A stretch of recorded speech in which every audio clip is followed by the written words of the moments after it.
오늘은 말씀의 제목이 약속을 지키는 신앙입니다. 여러분, 약속이란 단어를 떠올리시면 어떤 생각이 혹시 떠오르십니까? 저는 오늘 말씀을 설교를 준비하다가 2017년 KBS 연기 대상에서 대상을 받으셨던 탤런트 천호진 배우님의 수상 소감이 떠올랐습니다. 이분이에요. 이분이 수상 소감을 짧게 하셨는데 마지막 지금까지 자신이 연기 생활을 할 수 있도록 뒷받침해 준 아내를 생각하면서 이렇게 수상 소감을 남기셨습니다. 여보, 연애할 때 한 약속을 지키는데 34년 걸렸네. 너무 늦었다. 미안해. 당신만 허락한다면 다음 생에 당신과 살고 싶네. 꼭 약속 지킬게. 그날 그 수상장에 함께 있었던 또 많은 배우들 또 눈시울이 붉어지더라고요. 저 역시나 느닷없이 너무 감동스러운 이야기가 밀려오니까 저도 모르게 눈이 붉어졌습니다. 왜 천호진 배우의 수상 소감이 특별했을까요? 아마 세 가지 정도 이유가 있었던 것 같아요. 약속을 지키는데 무려 몇 년이나 걸렸어요? 34년이나 걸렸어요. 연애 시절 아마 아내에게 프로포즈하면서 약속을 했던 것 같아요. 비록 지금은 돈이 안 되고 배고프지만 반드시 배우로서 성공하겠노라고.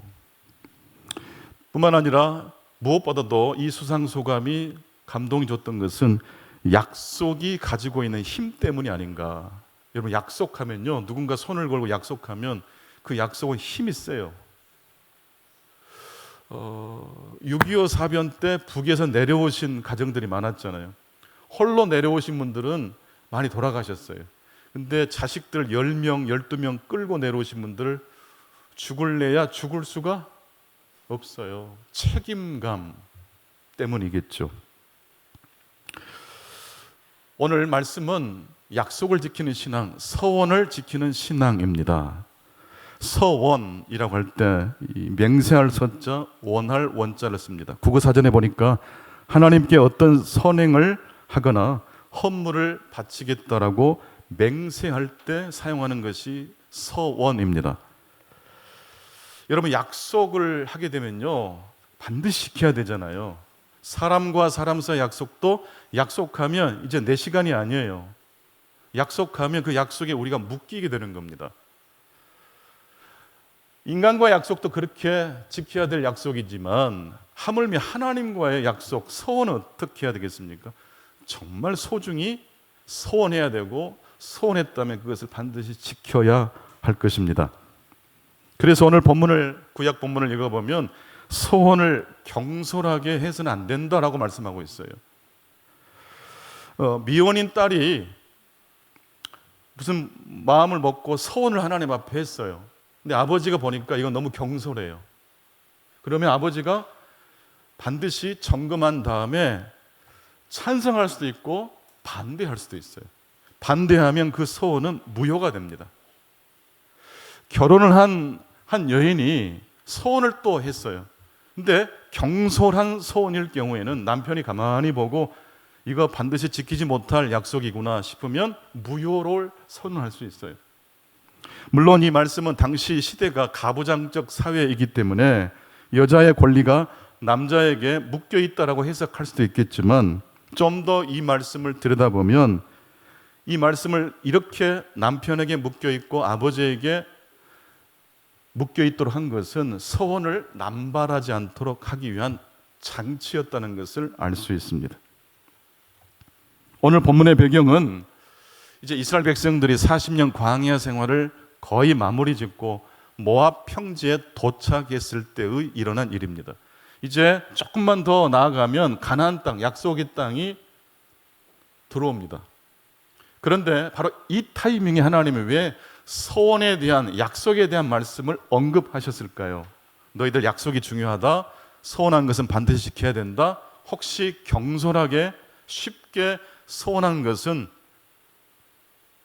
그것을 무효화시킬 수 있어야 된다라고 그렇게 언급하신 이유가 무엇이었을까요? 이스라엘 백성들이 40년 광야 생활 동안에 어떤 삶이었는지를 우리들이 짐작해 보면 이 말씀을 왜 하셨는지 알 수 있어요.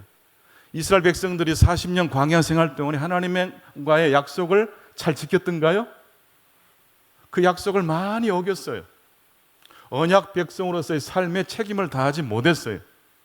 그래서 출애굽 1세대들은 가나안 땅에 들어가지 못하고 광야에서 다 죽었어요. 갈렙과 여호수아만 제외하고. 그래서 이제 가나안 땅을 들어갈 준비를 하고 있는 2세대 이스라엘 백성들에게 하나님께서 당부하시는 거예요. 가나안 땅에 들어가서는 가장 중요한 게 약속을 지키는 것이다.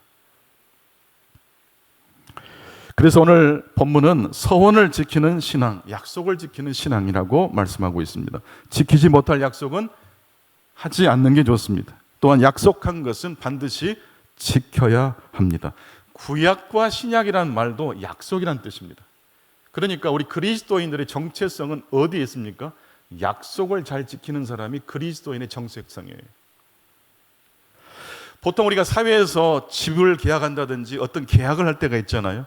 한쪽이 계약을 위반하면 그 계약은 무효가 됩니다. 근데 하나님과 우리 사이의 약속은 인간이 불순종했다고 할지라도 그 언약이 깨어지든가요? 발람이 이스라엘 백성들을 3번씩이나 저주하려고 했지만 저주가 되든가요? 안 돼요.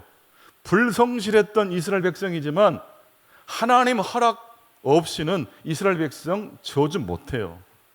그 사건을 통해서 우리는 이스라엘 백성들의 40년 광야 생활은 저주라고 판단합니까? 축복이었다고 판단합니까?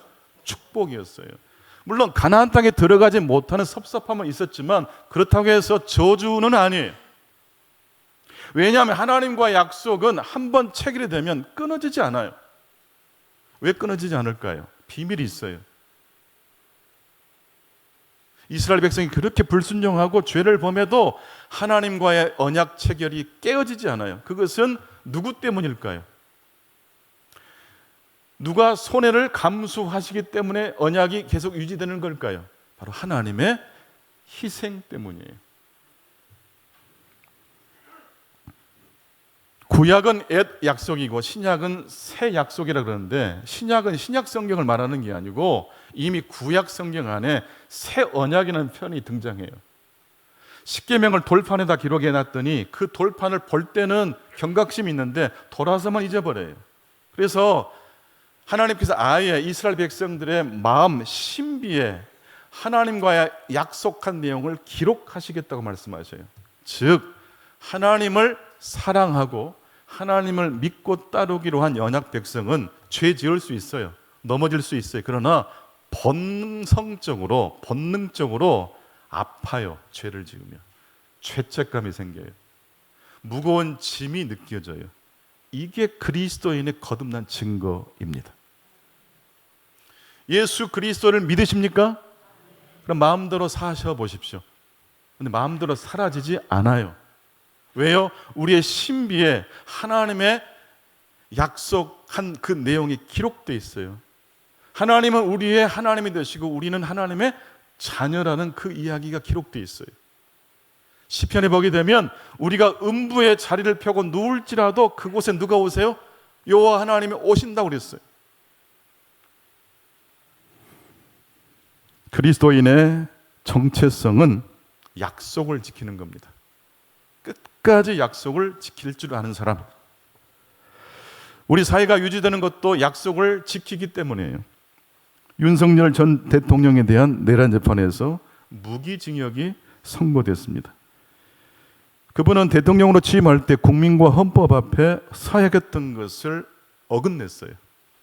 그 결과 심판을 받은 겁니다. 이것은 불행한 이야기일 뿐만 아니라 대한민국이라는 공동체가 잘 작동되고 있다는 증거이기도 합니다. 그 사람을 지지하는 사람은 속상하겠지만 더 넓게 보세요. 잘못된 것은 잘못됐다라고 지적하고 심판할 수 있는 것은 잠시 잠깐 고통스러울 수 있지만 길게 보면 그게 축복이에요. 오늘 본문은 미혼인 여자가 서운한 것을 아버지가 찬찬히 꼼꼼히 살펴본 다음에 이건 내용이 좀 탐탁지 않다, 이것은 가능성이 좀 부족하다 싶으면 무효를 선언할 수 있습니다. 결혼한 여자가 역시 마찬가지입니다. 남편이 보증해 줘야 합니다. 그만큼 약속은 신중해야 한다는 것입니다. 딸이 서운한 것은 딸 혼자만의 약속이 아니고 그 약속을 보증한 아버지가 연대 책임을 진다는 거예요. 여러분, 대통령이 국민과 헌법 앞에 약속했잖아요. 대통령 혼자만의 문제가 아니에요. 국민이 연대 보증하는 거잖아요. 잘못하면 끌어내릴 수도 있어야 되는 것이에요. 아버지가 딸의 소원에 책임을 지고 아내의 소원에 남편이 책임을 질 수 있도록 그렇게 해놓았습니다. 오늘 청년주간으로 예배를 드리고 있는데요. 우리 청년들에게 물어보겠습니다. 연애와 결혼의 차이가 뭡니까? 네. 여러분, 결혼 생활에서 중요한 것은 설렘이 아니에요. 결혼 생활에 중요한 것은 신뢰입니다. 그러나 연애할 때 중요한 것은 신뢰일까요? 설렘일까요? 설렘이에요. 그러니까 연애할 때는 예측 가능한 사람이 되면 될까요? 안 될까요? 양파 껍질처럼 벗겨도 뭔가 새로움이 느껴져야 돼요. 비밀을 다 공유하면 그 연애는 깨집니다. 그러니까 모름을 남겨놔야 돼요. 남자가 여자를 볼 때, 여자가 남자를 볼 때 모름의 영역이 있어야지 계속 더 만나고 싶은 거예요. 하지만 결혼은 연애를 통과해서 결혼하게 되면 예측 불가능하면 안 돼요. 예측 가능한 이야기를 서로에게 제공해 줄 수 있어야 돼요. 만약에 내 남편이 내 아내가 예측 가능하지 않다고 생각되면 얼마나 힘들겠습니까? 출근을 했는데 남편이 저러다 사고 치는 거 아니야? 그러면 힘들지요. 근데 예측 가능한 신뢰를 쌓아가는 관계라면 어떤 경우에라도 서로를 지켜줄 수 있습니다. 때문에 우리 청년들은 연애를 성공하실 수 있기 바랍니다. 그러려면 예측 가능한 사람이 되면 될까요? 안 될까요? 귀한 청년? 네. 상대방이 나를 보고 다 알았다 생각되면 연애가 힘들어지는 거예요. 자꾸 모름의 영역을, 미스터리 영역을 만들어놔야 돼요. 그렇죠?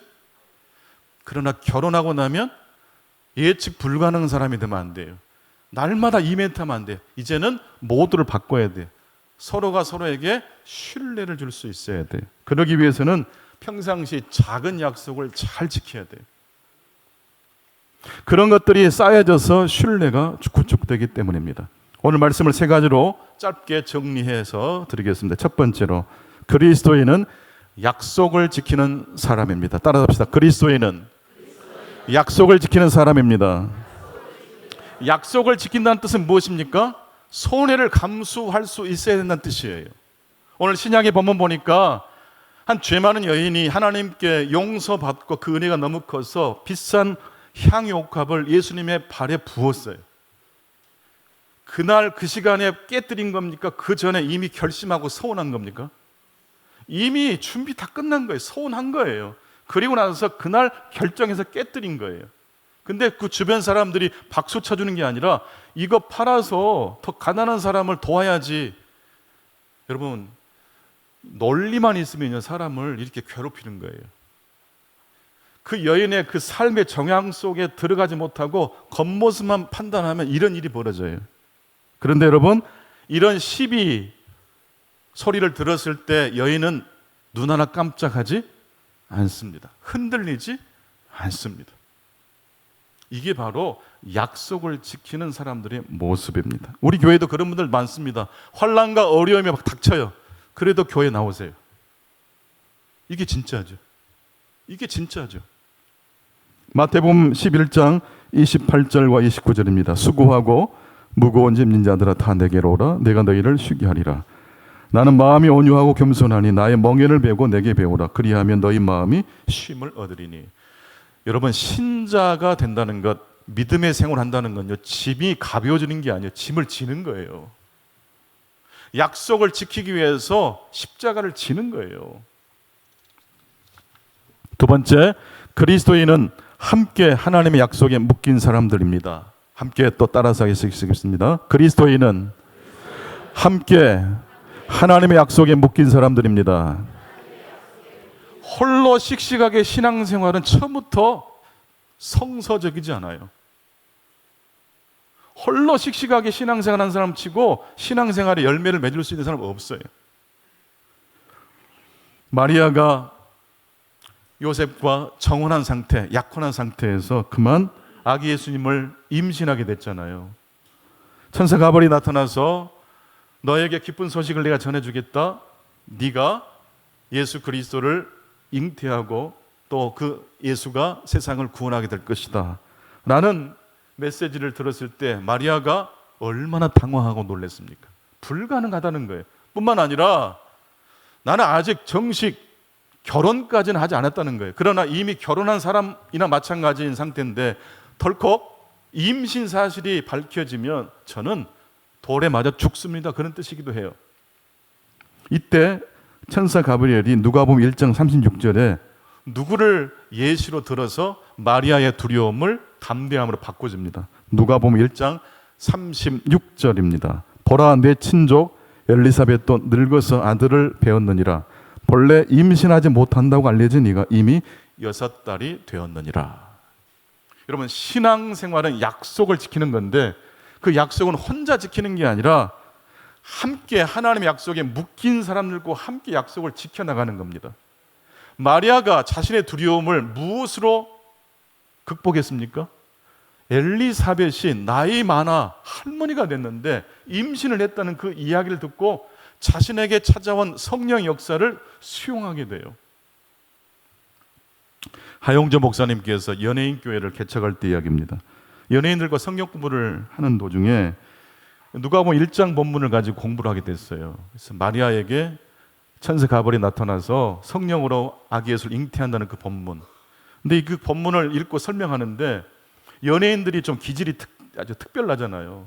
하용조 목사님 공부하는데 아니 목사님 어떻게 처녀가 임신을 할 수 있습니까? 전 못 믿겠다고 막 화를 내는 거예요.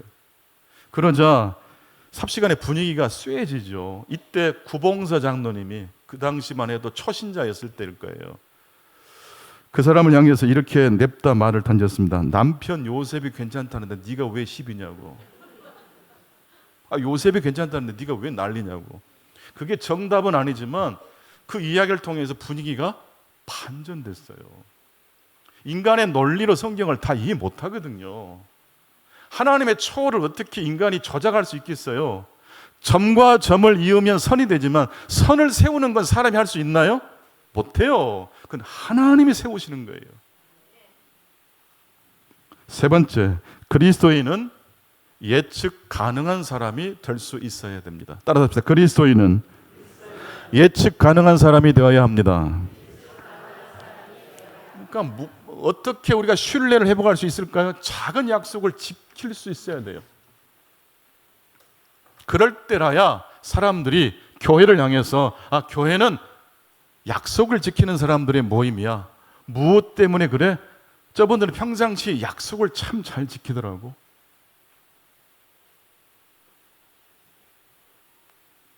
말씀을 맺겠습니다. 함석근 선생께서 성경을 한 문장으로 요약하셨죠. 성경은 애 낳는 이야기야. 할머니가 애를 낳고 처녀가 애를 낳는 이야기라고. 기독교는 불가능에서부터 그냥 시작합니다. 가능한 논리로 시작하는 게 아니라 아예 불가능해요. 근데 불가능해서 주저앉는 게 아니라 거기서부터 시작을 합니다. 바로 그것이 기독교입니다. 기독교는 그러므로 희망의 종교입니다. 그러나 여러분, 그 희망을 품고 살아가는 그리스도인들이 말만 잘해서는 실제로 희망을 이야기할 수는 없는 겁니다. 약속을 어떻게 해야 돼요? 잘 지킬 수 있어야 합니다. 그러려면 손해도 감수해야 됩니다. 인내하셔야 됩니다. 이제 우리 하나님과 약속으로 묶여있는 운명 공동체입니다. 내 힘으로 약속을 지키는 것처럼 보이지만 교회를 통해서 믿음의 성도들과 함께 약속을 지켜나가시는 그런 복된 여정을 나아가시는 저와 여러분 되시기를 간절히 축복합니다.